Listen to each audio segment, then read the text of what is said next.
அனைத்து நல்லுள்ளங்களுக்கும் வணக்கம். நான் உங்கள் ரவிக்குமார். தினம் ஒரு தகவல் அடிப்படையில் ஜியோ பாலிடிக்ஸ். இன்றைய ஜியோ பாலிடிக்ஸ் ரஷ்யா உக்ரைன் பேச்சுவார்த்தை என்னதான் ஆச்சு?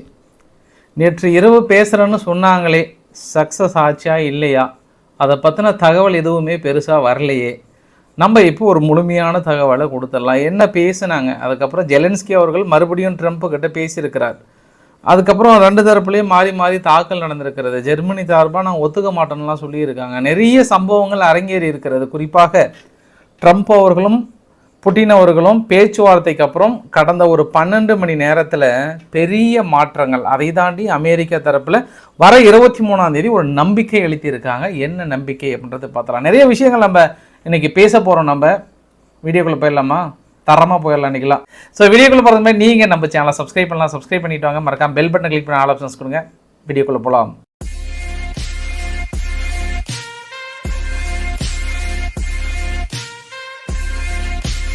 நம்ம நேராக எங்கே போகிறோம் அப்படின்னா ஒட்டு கேட்க போகிறோம். எங்கே ஒட்டு கேட்க போகிறோம் அப்படின்னா புட்டின் அவர்களும் ட்ரம்ப் அவர்களும் ஃபோனில் பேசிக்கிட்டாங்க. சரி, ரொம்ப நேரம் பேசினாங்க. ஒரு மணி நேரம் பக்கம்ன்றாங்க. ஆனால் எக்ஸ்பெக்ட் பண்ணது ஒரு 1.5 மணி நேரம் 2 மணி நேரம் கால் அப்படின்னு சொல்கிறாங்க. ஆனால் 3/4 மணி நேரத்துலேருந்து 1 மணி நேரத்துக்குள்ளேயே முடிச்சுக்கிட்டாங்களாம் பேசி. அப்படின்னா ஏதோ மனஸ்தாபம் வந்திருக்கும் அப்படின்ற மாதிரி பத்திரிகைகள் யுகத்தின் அடிப்படையில் எழுத ஆரம்பிச்சிருந்தாங்க. ஆனால் ட்ரம்ப் அவர்களோட தனது எக்ஸ்தலத்தில் பார்க்கும்போது ரஷ்யா உக்ரைனுக்கு இடையேயான மிக கொடூரமான போரை முடிவுக்கு கொண்டு வரவும், முழுமையான போர் நிறுத்தத்தை ஏற்படுத்தவும் விரைவாக செயல்பட புரிதல் ஏற்பட்டிருக்கு. அதனால் உடனடியாக அனைத்து எரிசக்தி மற்றும் உள்கட்டமைப்புகளில் போர் நிறுத்தம் நம்ம ஒப்புக்கொண்டிருக்கிறார் புட்டின் அவர்கள். இந்த பக்கம் ஜெலன்ஸ்கி அவர்களும் ஒப்புக்கொண்டார். நான் ஜனாதிபதியாக இருந்திருந்தால் இந்த போர் ஒருபோதும் தொடங்கி இருக்காது, ஆயிரக்கணக்கான வீரர்கள் கொல்லப்படுகிறார்கள் என்பது உட்பட அமைதியான ஒப்பந்தத்தில் நிறைய விஷயங்கள் நாங்கள் பேசிக்கிட்டோம். அதன்படி இரண்டு தரப்புலையும் நாங்கள் போரை முடிவுக்கு கொண்டு வர போகிறோம். அதற்கு முழு வீச்சில் ஈடுபடுத்தி கொண்டிருக்கிறோம். மனித குலத்தின் நலனுக்காக நாங்கள் வேலையை செய்வோம் என்று நம்புகிறோம். இந்த அறிக்கையில் என்ன மறுபடியும் சொல்கிறார் அப்படின்னா, ட்ரம்ப் அவர்கள் அன்னைக்கு சொன்னது, இன்றைக்கி சொன்னது, இடையில் சொன்னது எல்லாம் ஒன்று தான். இந்த போர் ஆரம்பிக்கும் போது நான் பதவியில் இல்லை, அதனால் அந்த போர் முடிவுக்கு கொண்டு வரதான் நான் பிரதானமாக என்னுடைய எண்ணமாக இருக்குது. அதனால் நீங்கள் என்ன ஃபேக் நியூஸை போட்டு விமர்சனம் பண்ணாலுமே எனக்கு அதில் பற்றிலாம் டோன்ட் கேர். நான் அமைதிக்கான வழியில் எங்கெல்லாம் செல்ல முடியுமோ அதில் போகன்றதான் அன்னையிலேருந்து இன்ன வரைக்குமே சொல்லியிருக்கிறார். சரி, இந்த பேச்சுவார்த்தையில் இந்த எக்ஸ்தலத்தில் உங்களுக்கு ஏதாவது ஒரு குழு கிடைச்சிருக்கா? குழு கிடைக்கல. இதுக்கப்புறம் உங்களுக்கு குழு கிடைச்சிரும் பாருங்கள்.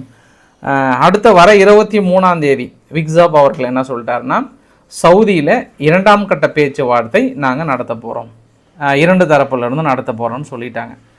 இந்த பேச்சுவார்த்தை நடத்தின அடுத்த ஒரு 10 நிமிஷம் கூட இல்லை. அதாவது இந்த பேச்சுவார்த்தை முடிஞ்சு ட்ரம்ப் அவர்கள் தனது எக்ஸ்தலத்தில் போட்ட அடுத்த ஒரு 5 நிமிஷத்தில் இந்த வரைபடம் பார்க்குறீங்களே, இந்த வரைபடத்தையும் பாருங்கள், பக்கத்தில் இருக்கக்கூடிய வீடியோ பதிவுமே பாருங்கள்.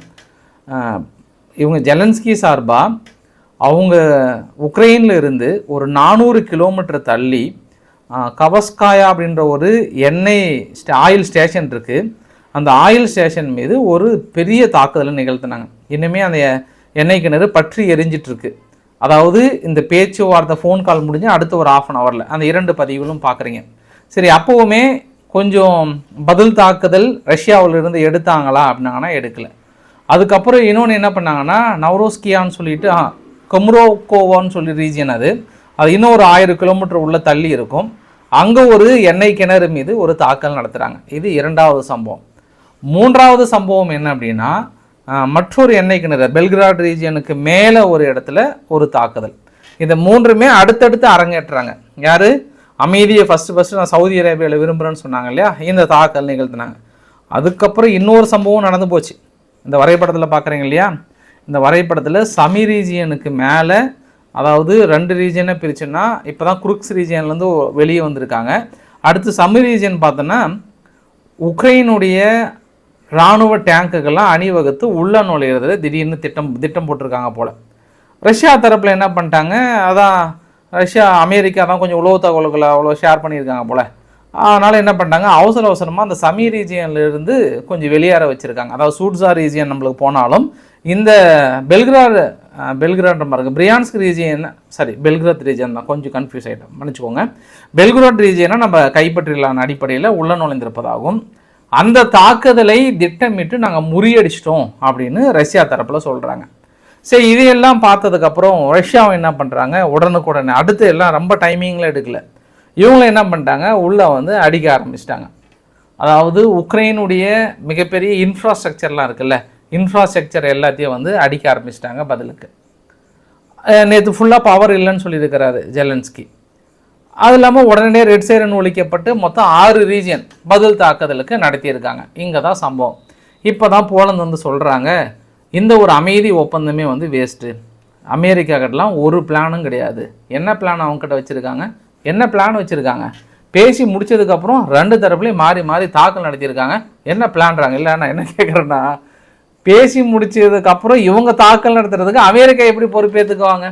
ஒன்று, ஏன்னா நீங்கள் பதிலுக்கு இந்த போர் நிறுத்தம் வந்துடக்கூடாத எண்ணத்தில் ஜெலன்ஸ்கியை உசுப்பேற்றிட்டு அந்த பக்கம் ரஷ்யாவும் அடிக்கிறாங்க, இவங்களும் அடிக்கிறாங்க. அதுவும் இன்னும் நேற்றையை பொறுத்த வரைக்கும் அந்த பேச்சுவார்த்தை முடிஞ்சதுக்கப்புறம் முதல்ல கை வச்சது இவங்க தான். அதில் பெருமையாக ரஸ்கா குஸ்கா வீடியோ வேற போடுறாரு, நாங்கள் வந்து அவங்களுடைய பேண்டசி S1 டிஃபென்ஸ் சிஸ்டம் கூட தடுக்க முடியல, நாங்கள் பெரிய அளவுக்கு சாதிச்சிட்டோம் அப்படின்ற அளவுக்குலாம் சொல்கிறாங்க. அதுவும் ஒரு படி மேலே போயிட்டு ஜெர்மனியினுடைய முன்னாள் டிஃபென்ஸ் மினிஸ்டராக என்ன சொல்லிட்டாருன்னா, டோட்டலாக டிஸ்மிஸ்ட், அதெல்லாம் என்ன போய் பேசியிருப்பாங்க அவங்களாம், அதெல்லாம் நாங்களாம் என்னென்னு கூட கண்டுக்க மாட்டோம் அப்படின்னு சொல்லி முடிச்சிருக்காங்க. இப்போ தான் ஜெலன்ஸ்கி ஓடி வந்து சொல்கிறாரு, புட்டின் வந்து மிகப்பெரிய ஒரு ட்ரூப்போட தயாராக இருக்கிறாரு, வர மாதத்தில் ஒரு மேக்சிமம் அட்டாக் பாதி உக்ரைன் வந்து பிடிச்சிருவார், என் கண் கூட உளவு தகவல் வந்து சொல்கிறாங்க அப்படின்னு சொல்லிட்டு எங்களுடைய சமி ரீஜியனுக்கு கீழே ஒரு மருத்துவமனை மீது தாக்கல் நடத்தினாங்க. பெரிய தாக்குதல் அப்படின்றாங்க. அப்போ ஒரு மருத்துவமனை மீது அங்கே பேஷண்ட்லாம் இருக்கும்போது ஒரு பெரிய தாக்குதல் அப்படின்னா உங்கள் மனசுக்குள்ளே என்ன தோணும், உயிரிழப்புகள் இருக்கும் அப்படின்னு தானே தோணுது. ஏன்னா நம்ம இந்த பக்கம் காசாவும் இஸ்ரேலினுடைய யுத்தத்தெல்லாம் பார்க்கும்போது ஒரே நாளைக்கு 400 பேர் பக்கம் இறந்து போயிருக்காங்க அங்கே. அப்படின்னும் போது ஒரு மருத்துவமனை மீது எத்தனை பேர் இருந்திருப்பாங்கன்னா ஒருத்தரை கூட காயம் அடையலை. அது ரொம்ப முக்கியம். நோட் திஸ் பாயிண்ட் இவரான அவங்க உக்ரைனுடைய சமீ ரீஜனில் அவங்களே சொல்லியிருக்காங்க, 147 பேஷண்ட் இருந்தாங்க, 147 பேர்த்தையும் வந்து வெளியேற்றிட்டுங்க, 9 பேர் இருந்தாங்க, அவங்களும் லிமிட்டட் மொபிலிட்டி, சும்மா பக்கத்தில் கொண்டு போனால் யாருக்கும் காயம் இல்லை, ஆனால் பெரிய தாக்குதல் நம்பிக்கலாம். ஒன்று இது வந்து உக்ரைன் தரப்பில் சொன்னது. சரி, இரண்டாவது என்ன சொன்னாங்கன்னா, எங்களுடைய சிவிலியன் இன்ஃப்ராஸ்ட்ரக்சரில் பெரிய தாக்குதல் நிகழ்த்தினாங்க, எத்தனை பேர் இறந்தாங்க அப்படின்னாங்கன்னா அந்த இறப்பை பற்றின தகவல் இது வரைக்கும் உக்ரைன் தரப்பில் சொல்ல. மூன்றாவது என்ன ஒரு குழு கொடுத்துருக்கிறாருன்னா, இதுவரை நாங்கள் போயிட்டு சவுதியில் பேசி முடிச்சுட்டு வந்ததுக்கப்புறம் 1342 guided missile bomb, 550 Shahed drone, 44 Lancet drone, 8 missiles, 250 other strike, இது எல்லாம் பண்ணிட்டு அமைதி விரும்புகிறேன்னு அவங்க சொல்கிறாங்க பற்றியா, அதை தான் என்னால் ஏற்றுக்க முடியாது. அப்போ யார் பொய் சொல்கிறாங்க இந்த உலகத்தில் அப்படின்றது இந்த உலகத்துக்கு தெரிய வேண்டும். ரஷ்யாவை பொறுத்த வரைக்கும் லாட் ஆஃப் டிஸ்இன்ஃபர்மேஷன், பொய் தகவல்களை பரப்பி எல்லாத்தையும் நம்ப வைப்பாங்க. அந்த நம்பிக்கையை உடைக்கிறது தான் எங்களோட முதன்மையான நோக்கம் அப்படின்னு சொல்லியிருக்கிறார். ஸோ இதை நான் உங்ககிட்ட ஒப்படைச்சிட்றேன். ஏன்னா இந்த ஒரு வீர வசனம் பேசிட்டு மனைவியோட பின்லாந்து கிளம்பிட்டார். அங்கே இருக்கக்கூடிய பிரைம் மினிஸ்டர் ஸ்டப் அவர்கள்கிட்ட பேசி பெரிய அளவுக்கு பயோலேட்ரல் அடிப்படையில் நாங்கள் கொலாபரேட் பண்ண போனாங்க. போய் இறங்கினாங்க. இறங்கினதுக்கப்புறம் தான் சம்பவம் சூடு பிடிச்சிருக்கு. அவர்கிட்ட கேட்குறாங்க, எப்படிங்க நெகோசியேஷன் பாசிபிள் இருக்கா அப்படின்னு கேட்குறாங்க. நெகோசியேஷன் 2025க்குள்ளார நாங்கள் முடிவுக்கு கொண்டு வந்துடுவோம், ஆனால் புட்டினோட மெனு கார்டில் நாங்கள் கிடையாது. அது அவர் முடிவு பண்ணதுக்கப்புறம் எங்ககிட்ட எந்த கேள்வியும் கேட்கக்கூடாது, கேட்டிங்கன்னா நேராக எங்ககிட்ட கேட்கணும், நாங்கள் சொல்கிறத தான் அவர் ஏற்றுக்கணும் அப்படின்னு மறுபடியும் முதல்ல திரும்ப பேசுகிற நீன்ற மாதிரி தான் இந்த டைலாக்கை நம்ம எடுத்துக்கலாம். சரி, அந்த டைலாக் கூட விட்டாரா அப்படின்னா அடுத்த டைலாக் என்னென்னா, இப்போ ரஷ்யா என்ன சொல்கிறாங்க, எங்கள் பிடிக்கப்பட்ட பகுதியில் ரெட் லைனாக கருதப்பட்டு அந்த லைனில் உக்ரைனுக்கு உரிமை கொண்டாட முடியாது, நாங்கள் அதை எடுத்துக்க போகிறோன்னு சொல்கிறாங்க. நாங்கள் என்ன கேட்குறோம் அப்படின்னா, ஒரே ஒரு சின்ன சிங்கிள் டெரிட்டரி கூட இன்க்ளூடிங் கிரிமியாவை கூட விட மாட்டோம். அது 2004 பிடிச்ச 14 பிடிச்சாலும் சரி, அது எப்போ பிடிச்சாலும் சரி, அதை கூட விட மாட்டோம்.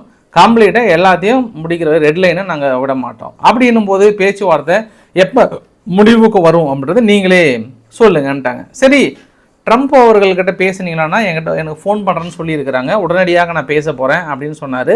அப்போ எப்போ பேச போகிறீங்க அப்படின்னும் போது தான் ஒரு நல்ல ஒரு டைலாக் சொன்னார். அதாவது ட்ரம்ப்பை பொறுத்த வரைக்கும் ஒரு பிஸியஸ்ட் பர்சன், ரொம்ப பிஸியாக இருப்பார். அவர் எப்போ எனக்கு கால் பண்ணுறாரோ அப்போ தான் நான் எடுத்து பேச முடியும். நான் ஃபோனோடு எல்லாமே தயாராக இருக்கேன். ஏன்னா அவர் ஃப்ரீயாக இருக்கும்போதோ இல்லை அவர் நம்மளை பற்றி நினைக்கும் போதோ ஃபோன் பண்ணுவார். பட் வி ஆர் ரெடி, நான் ரெடியாக தான் இருக்கேன். அவர் ஃபோனுக்காக தான் வெயிட் பண்ணுறேன். நான் வந்து டைரெக்டாக அவர்கிட்ட பேச முடியாது, ஆனால் பேசுகிறேன்னு சொல்லியிருக்கிறார் அப்படின்னு சொன்னாங்க. சரி, பேசுனாங்களா அப்படின்னாங்கன்னா பேசுனாங்க. பேசினதுக்கப்புறம் என்னென்னா இரண்டு தரப்புலையும் அவர்கிட்ட என்ன பேசுனேன், ஸோ அமைதிக்கான ஒப்பந்தத்தில் என்னெல்லாம் ஈடுபடுத்தலான்ற மாதிரி விவாதிக்கப்பட்டதாக சொல்கிறாங்க. ஸோ பொறுத்திருந்து பார்க்கலாம். ஆனால் ஐரோப்பாவுடைய கூட்டமைப்புகள் முழுமையாக எந்த சூழ்நிலையிலும் இந்த அமைதி ஒப்பந்தத்தை ஜெலன்ஸ்கி ஏற்றுவிடக்கூடாது என்பதில் பின்புலமாக கடுமையாக உழைக்கிறாங்க. ஏன்னா இது இன்னிலேருந்தே வந்திருக்கும் ஆக்சுவலாக. ஏன்னா ஃபோன் கால் முடிச்ச அடுத்த ஒரு அரை மணி நேரத்தில் நீங்கள் கிரீமியாவை தாண்டி அங்கே போயிட்டு எண்ணெய் கிணறு தாக்கல் நடத்தணும் அவசியம் இல்லை. மொத்தம் 4 இடத்துல எண்ணெய் கிணறு உடனே அடுத்த 1 மணி நேரத்துக்குள்ளே நீங்கள் பிளான் பண்ணி தாக்கல் நடத்துறீங்க அப்படின்னா உங்களோட எண்ணம் பளிச்சுன்னு தெரியுது. பதிலுக்கு அவங்க தாக்கல் நடத்துனா குய்யோ முய்யோன்னு கத்துறது. நீங்கள் 1 அடித்தா அவங்க 10 அடிக்கிறாங்கன்னு தெரியுது இல்லை. நீங்கள் அமைதி விரும்புகிறீங்கன்னு சொல்கிறீங்க, அவங்க பொய் தான் பேசுகிறாங்கன்றாங்க ஏதோ ஒன்று. ஆனால் நடக்கிற நிகழ்வுகள்லாம் பார்த்தா அப்படி இல்லையே, அதுதான் நாங்கள் பிரச்சனை. பின்லாந்தில் போயிட்டு என்ன சொல்லியிருக்கிறாருன்னா, நாங்கள் எங்களுக்கும் பின்லாந்து இருக்கக்கூடிய பைலேட்ரல் அடிப்படையில் இருக்கக்கூடிய உறவுகளை பெரிய அளவுக்கு வளர்த்த போகிறோம். குறிப்பாக நாங்கள் நேட்டோ நாடில் இணையறதில் பின்லாந்து வந்து கால வரையற்ற நிபந்தனையற்ற ஆதரவு கொடுக்குறேன்னு சொல்லியிருக்காங்க. எங்களுடைய ட்ரைனிங், அதாவது எங்கள் வீரர்களுக்கு ட்ரைனிங் கொடுக்குறேன்னு சொல்லியிருக்காங்க, ஆயுதங்கள் கொடுக்குறேன்னு சொல்லியிருக்காங்க, வெடிமருந்துகள் கொடுக்குறேன்னு சொல்லியிருக்காங்க. மேற்கொண்டு அந்த ஹைப்ரிட் த்ரெட்டு, அதாவது ரஷ்யாவிலிருந்து இருக்கக்கூடிய சைபர் அட்டாக்கு, டிஸ்இன்ஃபர்மேஷன், இது எல்லாத்தையும் இணைந்து நாங்கள் பெரிய அளவுக்கு நிறுத்த போகிறோன்ற அளவுக்குலாம் ஆச்சா போச்சா ஹோச்சா ரஸ்கா கொஸ்கா இதெல்லாம் வந்து பேசி முடித்து பெரிய அளவுக்கு தனது அறிவிப்புகள்லாம் வந்து கொடுத்துருக்கிறார்.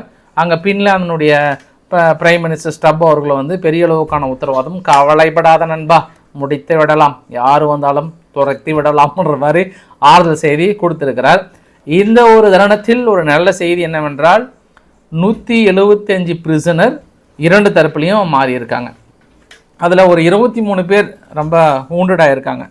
அந்த வூண்டட் பர்சனை வந்து ரஷ்யாவிலிருந்து உக்ரைனுக்கு டிரான்ஸ்ஃபர் பண்ணியிருக்காங்க. ரொம்ப நாள் ஆச்சு இந்த கைதிகளை பரிமாற்றுறதில்ல. யூரோப்பியனுடைய கமிஷனர் உர்சலா வான் டெர் லியான் அவர்கள் என்ன சொல்லியிருக்காங்கன்னா, ஃப்யூச்சர் பொறுத்த வரைக்கும் உக்ரைனை தாண்டி ஐரோப்பா மீது தாக்கல் நடத்துவதற்கு வாய்ப்புகள் நிறையா இருக்கிறது. இந்த அமைதி வந்து பிளவுகளை ஏற்படுத்துகிறது. அதாவது அமெரிக்கா ப்ளஸ் ஐரோப்பா நிறைய பிளவுகளை ஏற்படுத்துகிறது. இருந்தாலும் எங்களை வலுப்படுத்த வேண்டிய ஒரு சூழ்நிலை. ஐரோப்பா வந்து இனி யாரையும் நம்பி இல்லாத ஒரு சூழ்நிலை உருவாக்க வேண்டும், ஆயுதங்கள் உருவாக்கத்திலிருந்து மீதி எல்லாத்தையும் சொல்லியிருக்காங்க. அப்புறம் G7 நாடுகள் ஒரு ஸ்டெப்பு மேலே போயிட்டு இந்த வரைபடத்தில் பார்க்குறீங்க இல்லையா, 2 ரீஜியன், ஒன்று காலிங்கிரேட் பகுதியிலும் கீழே கிரிமியா பகுதிக்கு மேலேயும் டெலிகம்யூனிகேஷன் யூனியன், அதாவது இன்டர்நேஷ்னல் டெலிகம்யூனிகேஷன் யூனியனுக்கு ஒரு கடிதம் ஒன்று எழுதியிருக்காங்க. Estonia, Latvia, Lithuania, Poland, Ukraine, Finland, France, Netherland இவங்கெல்லாம் இணைந்து என்ன சொல்லியிருக்காங்கன்னா, இந்த சேட்டலைட் கம்யூனிகேஷன் மூலிமா எங்களுக்கு நிறைய தொந்தரவு கொடுத்துட்ருக்காங்க. கிட்டத்தட்ட ஒரு 30,000 ஃப்ளைட்டு விமானங்கள் வந்து பாலஸ்டிக் ஸ்டேட் பகுதியில் இவங்க டிஸ்டர்ப் பண்ணியிருக்காங்க. செப்டம்பர் 2024 இன்ன வரைக்கும் நிறைய தொந்தரவுகளை கொடுத்து கொண்டிருக்கிறார்கள். நிறைய ஜிபிஎஸ் சிக்னல் வந்து கன்ஃபியூஸ் ஆகுது. இது எல்லாத்துக்கும் காரணம் என்னென்னா, அங்கே அவங்க சேட்டலைட்டை வச்சுட்டு பலே வேலைகளை செய்கிறாங்க. அதனால் இதை உடனடியாக தடுக்க வேண்டும்னு சொல்லியிருக்காங்க. அதே கோரிக்கையை வந்து ரஷ்யா வச்சாங்கன்னா ஒட்டுமொத்த ஐரோப்பாவிலே நீங்கள் சேட்டலைட் இல்லாமல் நீங்கள் இருந்துருவீங்களா அப்படின்னு தெரியல. பட் அந்த கோரிக்கையை வச்சுருக்காங்க. காஜா கலாஸ் அவர்கள் என்ன சொல்லியிருக்காங்கன்னா, Russia could not be trusted. Russia நாங்கள் அமைதிக்கு வரேன்னு சொன்னால் கூட நாங்கள் அதை ஏற்றுக்க மாட்டோம், எங்களுக்கு அந்த நம்பிக்கை இல்லை.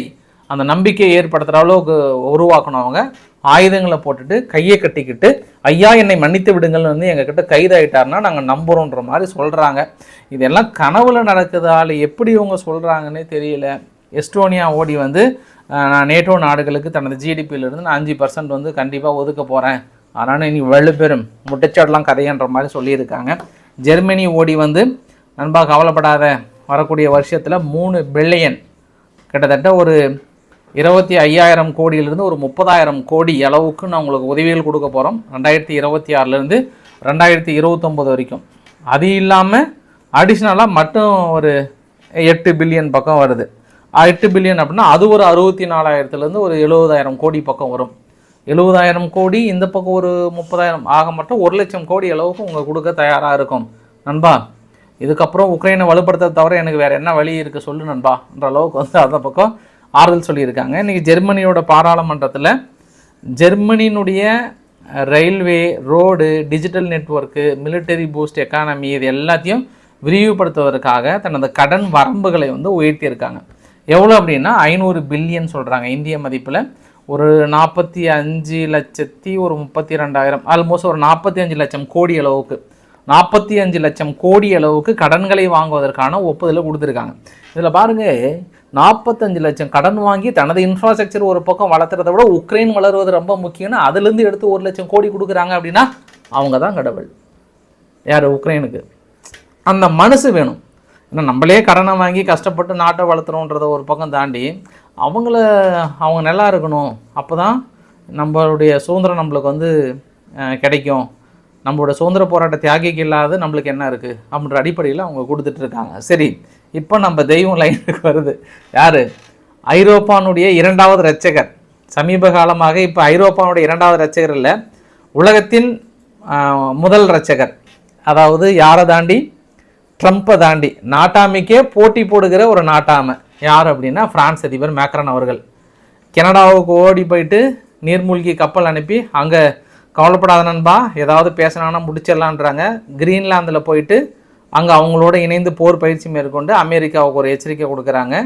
அப்புறம் சுற்றி இருக்கக்கூடிய நாடுகளுக்கெல்லாம் ஒரு எச்சரிக்கை கொடுக்குறாங்க. இதுக்கப்புறம் எதுக்கு F-35 வாங்குறீங்க, ரஃபேல் வாங்க, நீங்கள் ஏன் பேட்ரியாட்டிக் ஏர் டிஃபென்ஸ் வாங்குறீங்க, நாங்களும் இத்தாலி உருவாக்கக்கூடிய SAPMT வந்து வாங்குங்கன்ற மாதிரி பெரிய அட்வைஸ்லாம் கொடுத்தாரு.